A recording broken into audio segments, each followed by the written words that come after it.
ஸ்ரீ கிருஷ்ணா, உங்க அருளை மட்டும் எங்க மேல வைங்க. பணத்தை நீங்க ஏற்பாடு பண்ணிட்டீங்க. இப்போ எங்களோட முறை. நான் மனசார உங்களை வேண்டிக்கிறேன். கண்டிப்பா. हाथी घोड़ा पाल जय कन्हैया लाल की।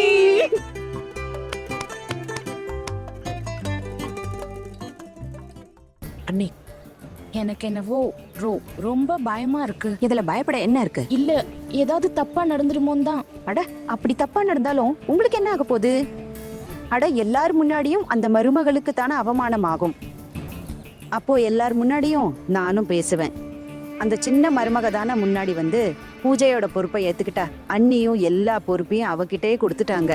நாளைக்கு பாப்போம் எந்த மருமகளுங்களை துர்கா தேவி தூக்கி வச்சு கொண்டாடுறாங்களோ அவங்க எவ்வளவு முட்டாளுன்னு.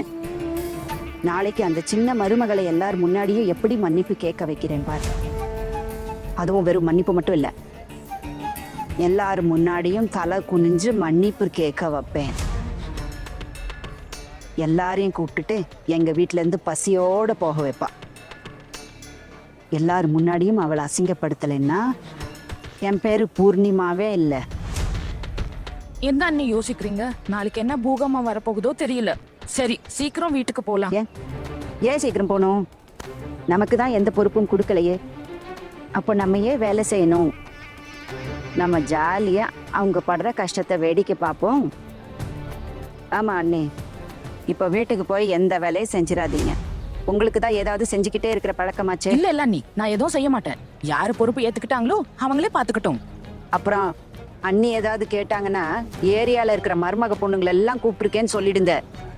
அதிகமா பேசி எதையும் உளறிடாதீங்க, அப்புறம் நம்ம மேல சந்தேகம் வந்துடும். இல்ல இல்ல அண்ணி, நான் எதுவும் சொல்ல மாட்டேன். எதுவா இருந்தாலும் நீங்களே பேசுங்க. எனக்கும் அவங்களுக்கும் இப்பெல்லாம் அதிகமா பேச்சுவார்த்தை இல்லை. என்கிட்ட ஏதாவது கேட்டா நான் இதே தான் சொல்லுவேன். உங்களுக்கும் கத்து கொடுத்துட்டேன், நீங்களும் இதே சொல்லுங்க.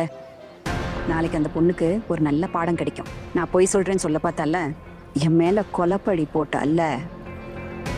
நாளைக்கு அவ அம்மாவும் வருவாள்ல, தன் மகளை தன் தோல்ல தூக்கிட்டு திரும்ப கூட்டிட்டு போவா.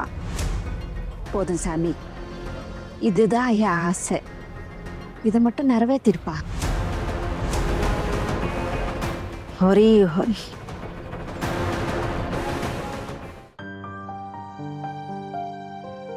ओम श्री गणेशाय नमः, महासरस्वत्यै नमः।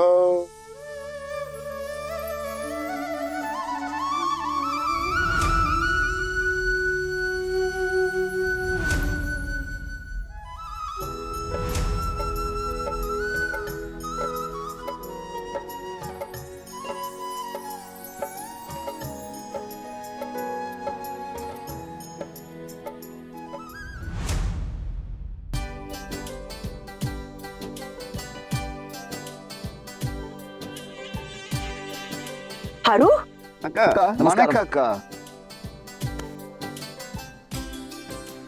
நல்லா இருக்கீங்களா? நல்லா இருக்கேன், ரொம்ப சந்தோஷம். இத்தனை வருஷம் கழிச்சு இந்த வீட்டுக்கு வந்திருக்கீங்க, என் மனசே நிறைஞ்சிருச்சு. நீங்க கூப்பிட்டீங்க, நாங்க வந்துட்டோம். நிஜமாவே? அட, ஏன் நிக்கிறீங்க? உள்ள வாங்க. அப்புறம் உங்க பசங்க எங்க? அதாவது எங்க சின்ன குழந்தனும் நாத்தனாரும் எங்க? அவங்க வரலையா? இதோ இங்க பாருங்க. தம்பி இங்க வா, இவ என் பையன் அமிதேஷ், இவ உங்க பொண்ணு பூனம். சரி சரி சரி சரி சரி, நீங்க எல்லாரும் எவ்வளவு பெருசா வளர்ந்துட்டீங்க.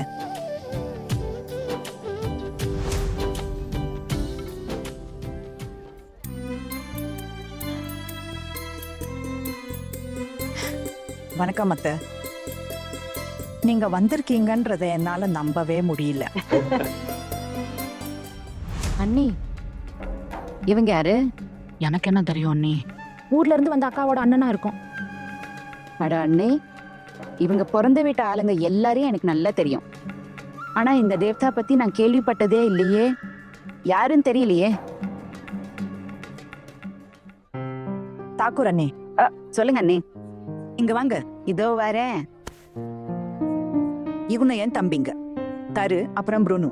இது அவங்க குடும்பம். வணக்கம். வணக்கம். பாத்தீங்களா, இத்தனை வருஷம் கழிச்சு என் பிறந்த வீட்டு ஆளுங்க என்னோட புகுந்த வீட்டுக்கு வந்திருக்காங்க. ஆமா அண்ணே, பார்த்துட்டு தான் இருக்கோம். ஆனா இந்த சாரு யாரு?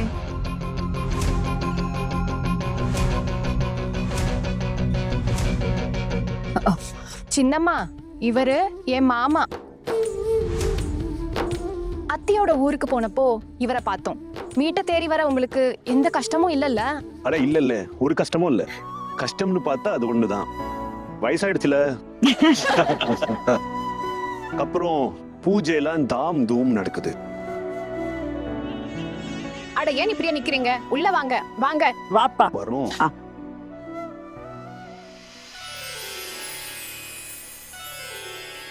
அக்கா, உன் புகுந்த வீட்டுக்காரங்க ரொம்ப கஞ்சத்தனம் பண்ணுவாங்களே, ஆனா இப்ப அப்படி தெரியலையே. வீட்டை ரொம்ப அழகழகா அலங்காரம் பண்ணியிருக்காங்க. அப்புறம் கிருஷ்ண ஜெயந்தி பூஜையும் இவ்வளோ தரபுடலாம் நடத்துறீங்க. இப்பதான் ஜமீன்தார் சென் பரம்பரையோட பிரகாசம் திரும்பி வந்த மாதிரி இருக்கு. அடே, இதெல்லாம் அந்த கண்ணனோட விருப்பம். இந்த பூஜை பொறுப்பை எல்லாம் என் மருமகளுங்க கிட்ட கொடுத்துட்டு நான் சும்மா கொஞ்சம் காசு மட்டும் தான் கையில கொடுத்தேன். பாருங்களேன், இவ்வளோ வேலையும் செஞ்சுட்டாங்க. இவ்வளோ சீக்கிரம் எப்படி செஞ்சாங்கன்னே தெரியல. அட உங்க மருமகளுங்க தான். பூர்ணிமா மாமி. அண்ணி, உங்க புகுந்த வீட்டுக்காரங்க வந்துட்டாங்க. ருணு, இதோ வரேன். உங்க புகுந்த வீட்டுக்காரங்களா? இதுவரை உங்களை பத்தியோ பொல்ட்டுவை பத்தியோ அவங்க விசாரிச்சதே இல்லையே. இன்னைக்கு என்ன திடீர்னு வந்து குதிச்சுட்டாங்க? அண்ணே, நீங்களும் தான் அவங்க பிறந்த வீட்டு ஆளுங்களை கூப்பிட்டுருக்கீங்கல்ல? நான் என் பிறந்த வீட்டிலே தான் இருக்கேன். அதனால எனக்குன்னு தனியா வேற பிறந்த வீடு இல்லையே கூப்பிடுறதுக்கு. அதான் என் புகுந்த வீட்டு ஆளுங்களையே கூப்பிட்டேன். அவங்களுக்கும் தெரியட்டும் அவங்க மருமக எந்த மாதிரியான குடும்பத்துல இருந்து வந்திருக்கான்னு. அட பப்ளு, எப்படி இருக்கப்பா? நல்லா இருக்க மாமி. மருமகளே, எத்தனை வருஷம் கழிச்சு ஒண்ணு பாக்குறேன். ஒரு 2 பெரிய அண்ணங்களும் எங்க? அவங்க மதியத்துக்குள்ள வந்துருவாங்க மாமி. நான் தான் கொஞ்சம் சீக்கிரம் வந்துட்டேன். சரி, இப்ப வந்துட்டீங்கல்ல, ராத்திரி சாப்பாடு சாப்பிட்டு தான் போகணும், மறந்துடாதீங்க. சரிங்க, சரி.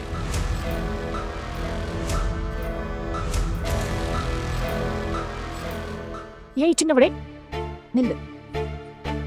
இந்த தாக்கூர் அண்ணி என்ன சொல்றாங்க? அவங்க வீட்டு ஆளுங்க ராத்திரி சாப்பாடு சாப்பிட்டுட்டு போவாங்களாம். நைட்டு சாப்பாட்டுக்கு ஏற்பாடு இருக்கா என்ன? அத்தை, நம்ம 50 விருந்தினர்களுக்கு ஏத்த மாதிரி தான் ஏற்பாடு பண்ணிருக்கோம். 40 பேரை தான் கூப்பிட்டு இருக்கோம். 10 பேருக்கு எக்ஸ்ட்ராவா செஞ்சிருக்கோம். இப்போ இவங்க ராத்திரி வரைக்கும் தங்குனாங்கன்னா கிச்சடி செஞ்சிடலாம். இப்போ அவங்க வந்துட்டாங்க, அதுல தப்பு இல்ல. வீட்டுக்கு விருந்தினர்கள் வர்றது நல்லதுதான், சுகமான விஷயம். பாருங்களேன், வீடு எவ்வளவு நிறைவா இருக்கு, எல்லாரும் எவ்வளவு சந்தோஷமா இருக்காங்க. நைட்டு சாப்பாட்டுக்கு ஏற்பாடு இல்லைன்னு வச்சுக்கோங்க. அப்போ இப்ப தெரியற இந்த சந்தோஷம் எல்லாம் காணாம போயிடும்.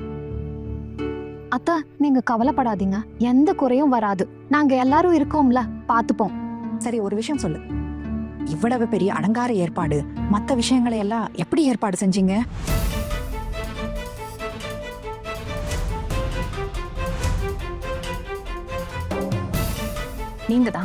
நீங்க இதைத்தான் விரும்புனீங்கல்ல? பாக்குறதுக்கு நல்லாவும் இருக்கு. இதைதான் ஆசையும் பட்டேன். நான் உயிரோட இருக்கிறப்பவே ஒரு தடவை கிருஷ்ணருக்கும் ராதைக்கும் விமரிசையா பூஜை பண்ணணும்னு பல வருஷ ஆசை. இன்னைக்கு ரொம்ப சந்தோஷமா இருக்கு. ஆனா நீங்க 4 பேரும் சேர்ந்து என் கனவை இப்படி நிறைவேற்றுவீங்கன்னு நான் நினைக்கவே இல்லை. பெரியம்மா, இந்த சின்னவ இல்லாம இதெல்லாம் சாத்தியமே இல்ல. இவ உங்க எல்லாருக்கும் லீடர் ஆகிட்டா. சரி, ஒரு விஷயம் சொல்லு. இவ்வளவு பெரிய விசேஷத்துக்கு பணம் எங்கிருந்து வந்தது? எங்கேயாவது கடன் வாங்கினீங்களா?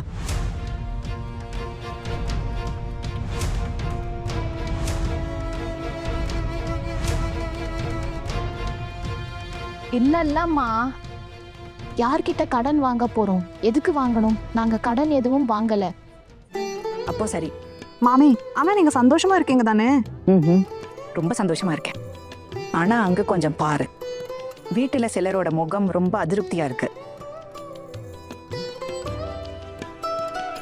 ஒரு விஷயம் சொல்லுவா பெரியம்மா, இது வரைக்கும் நீங்க குடும்பத்தை பத்தி மட்டுமே யோசிச்சிட்டீங்க. இனிமே உங்களுக்காகவும் கொஞ்சம் நேரம் ஒதுக்குங்க. உங்க சந்தோஷத்தை பத்தியும் யோசிங்க. அம்மா அம்மா, நல்லா தெரியுது. லீடர் கிட்ட இருந்து ஐஸ் வைக்கிறதுக்கு நல்லாவே ட்ரைனிங் எடுக்கிற. உங்க லீடர் வேலையை நல்லாவே செய்யறா. சரி கேளுங்க, என் குடும்பத்தை ஆளுங்க தம்பிங்க அங்க பொண்டாட்டிங்க அப்புறம் மத்தவங்களையும் நல்லா கவனிச்சுக்கணும். நான் மட்டும் தனியா இவ்வளத்தையும் சமாளிக்க முடியாது. அத்தை நீங்க டென்ஷன் ஆக வேண்டிய அவசியமே இல்லை. நாங்க இருக்கோம்ல, எல்லாத்தையும் பார்த்துப்போம். சரி, வேலையை பாருங்க. நான் போய் பகவத்கீதை படிக்க உட்கார்றேன். சரி அத்தா. சரி, சீக்கிரம் உள்ள வாங்க.